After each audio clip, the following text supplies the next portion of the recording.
Do you struggle with letting your walls down and feeling safe enough to actually let someone in because you're not sure how committed he really is or how present and available he'll be to you the next time or maybe the time after that?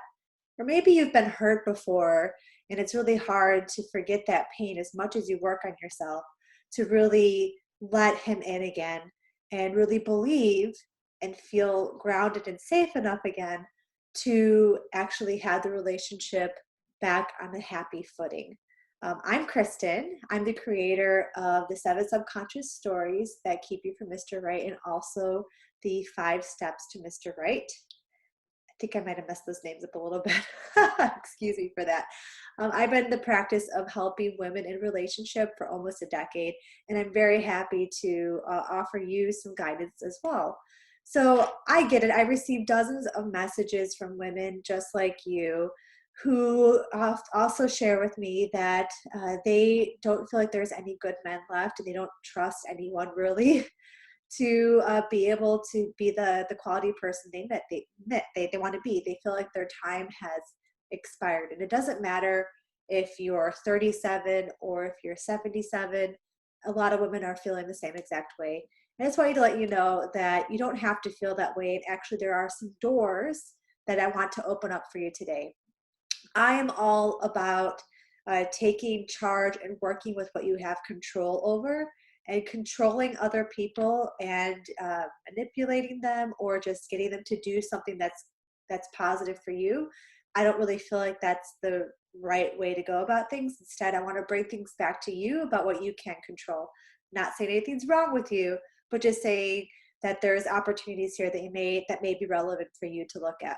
So the first question I want to ask you is, what are you committed to? Most of the women I talk to, they are committed to their vision, their dream about having the ideal relationship, but then they don't really realize that what they're asking for when they're asking for someone to give them either some titles and help them feel more. Uh, Maybe they want some titles to feel more committed. Maybe they just want to say like we're exclusive. uh, Women want to have these different kinds of foundations to feel like honestly what they're committed to is they want to feel secure, they want to feel certain, they want to feel predictable. Now, these are words you may not think of off the top of your head, but these are 3 words that are actually very important to recognize because these are the foundations for you to be able to open up trust, for you to be able to open up your heart and not feel like you're a masochist setting yourself up for heartache, right? So, what are you communicating? Are you communicating the needs for security, certainty, and the foundations for trust? Or are you asking for certain things like, do you have the status that you are ready for a committed relationship? Oh, you're not ready for a committed relationship, then we're not going to go forward. Or are you looking for a title like, I really need to be called your girlfriend right now? Or we need to, we've been, get, like, what is it? Shit on the pot or get off of it. I forget how it goes, but it's like that. Let's get engaged already. Oh, you need to be my husband. Oh, it's time for like we're running out of time. I want you to be a father or whatever levels of different commitments of what you view in the trajectory of your ideal relationship and partnership with somebody. These are all just one way to get a solution to the foundation of what you're really looking for, what we're really committed to, which is the security, the certainty, and the foundations for trust. So let me remind you that solutions are limitless. You don't have to communicate the solutions that you think are going to fit.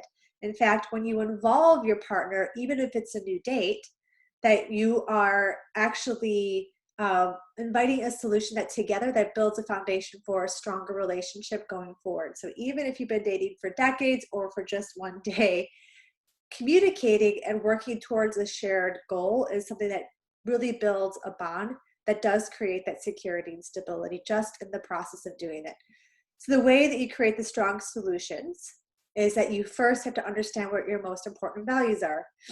So let's go on this path of like you're committed to stability and security, and he's maybe committed to just being open to see what happens, to really be engaged and present. And also, ideally, he's being mindful of you, and that's with respect. So normally, like I'm ready to go, and he's like just testing the waters. this would maybe seem like incompatibility before. And certainly I want you to be aware of your inner radar if you really are feeling unclear about it. But if you feel like you could talk about it, this is going to be really helpful. Some solutions that for a woman who's looking for stability, gave myself notes here, and a guy who's just wanting to take one step at a time with respect. So you want to think about the ways that you normally get triggered. So are you normally thinking that he's not committed to you when you don't receive a text message from him on time? What about is someone who's maybe more introverted and they just take these long stretches of time where you don't even hear from them?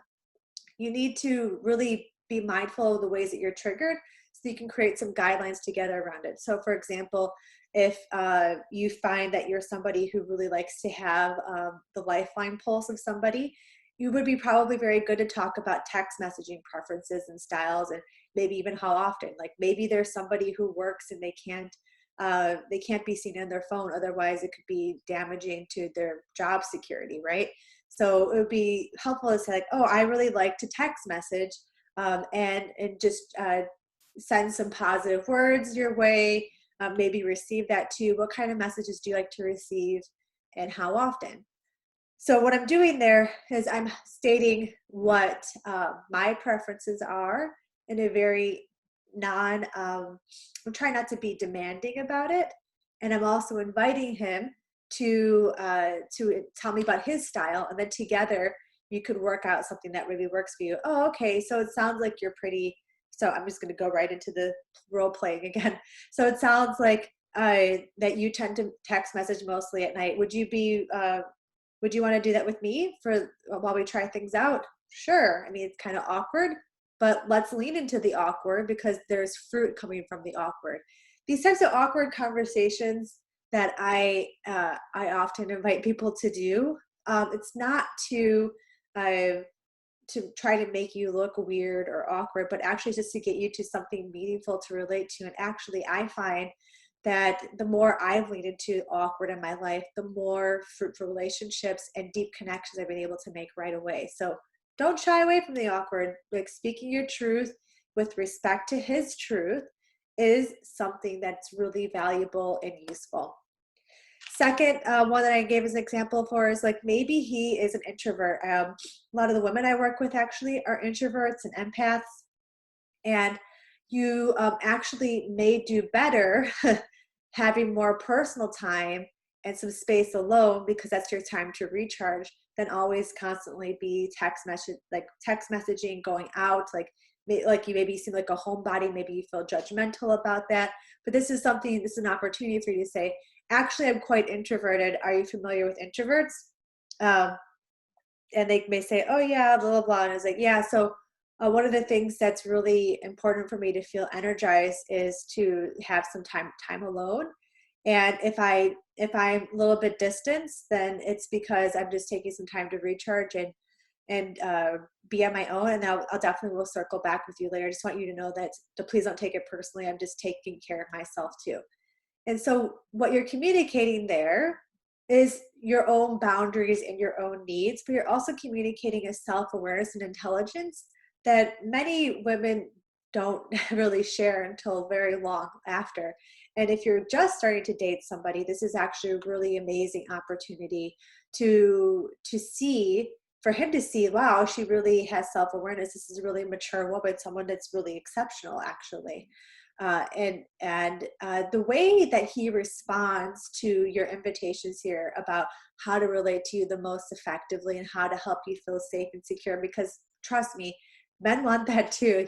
Nothing pleases a man more than feeling like he has the power to make you happy, and safety security is the foundation for what makes you happy. So anyways, what I was talking about was if you give him the opportunity to see the meaningful parts of you in a way that is about boundaries, but it's not about all these strict rules, then you are showing a level of self-awareness that makes you exceptional and actually someone who's worthwhile to continue forward with. And this is also just a good way to see if there really is compatibility with the way that you like to figure out how to work together, right? Okay, so question that you may be thinking is like, okay, so maybe we come up with some guidelines about what about, maybe we come with some guidelines about text messaging or alone time or whatever other things that tend to make you triggered. But what if he doesn't follow it exactly? And I want you to remember that this is a conversation. It's not rules, but it's guidelines.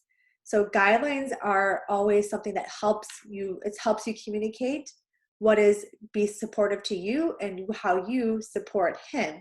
If you don't, if you hold him to it to the T, like with the I's and the T's crossed without allowing him any creativity to find his own in it, he's going to flatline because it's not fun at all. I mean, imagine it when you get something, when you have to follow rules. Do you maybe like to have rules, but to follow rules without any creativity or bringing your own personality into it, it doesn't really have a lot of life to it. So we want these guidelines to be life-giving. We want our relationship to the guidelines to be life-giving. Freedom is important in maintaining the sovereignty of your own self, and his own sovereignty while relating is essential for making a very healthy, conscious, and elevating relationship for you both. So what we're talking about here really is respecting each other to help you both feel a certain way. And what's going to inspire respect? What's going to inspire respect more for you? Is it going to be the person who communicates your feelings and how that worked for you? And how, or it's the one who, or it's the person who creates ultimatums, like which, you know, the answer, like which is going to be more fruitful for you both getting the results you want out of this relationship. It's going to be making these a conversation, right? It's going to be making them and to be clear about where your feelings are and inviting and respecting his own experience too. So this is just a general remembering you're always in inviting mode, especially in things that matter like this, like the triggers and addressing the needs, finding the solutions that are beyond titles and statuses. And you always want to be connected to the woman you are in your ideal relationship, and not only inviting him to it, but in making the pathway for yourself to be that woman as you co-create a relationship. Relationship cannot be made from one side. It has to be made together. And what better way to do it than to create and facilitate conversation around things that actually matter, that actually create a better way of connecting. So here's my invitation to you to really integrate this and hone it in. So take some moments here to check in on these three things. You might want to take a journal, or you might just want to do a voice memo. So one is, what are you committed to? The example I gave today was about safety, security, and the foundations for trust. Second thing I want you to talk about is, what are you communicating and what do you value to communicate? So are you communicating, I need you to commit to me and say that we're exclusive? Or are you communicating, or would it be better to communicate something like, I'm not really feeling stable right now. Can we talk about some of the ways that can make me feel more secure in this relationship so I can really open up and be fully present with you? I think that would be really nice to hear, right? The third thing I want you to talk about is to be reflective about is, where do you tend to feel the most triggered?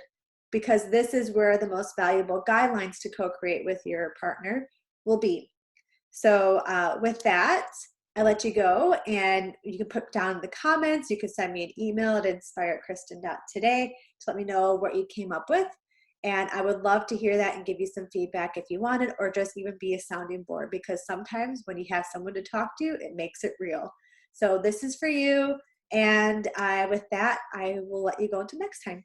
Bye.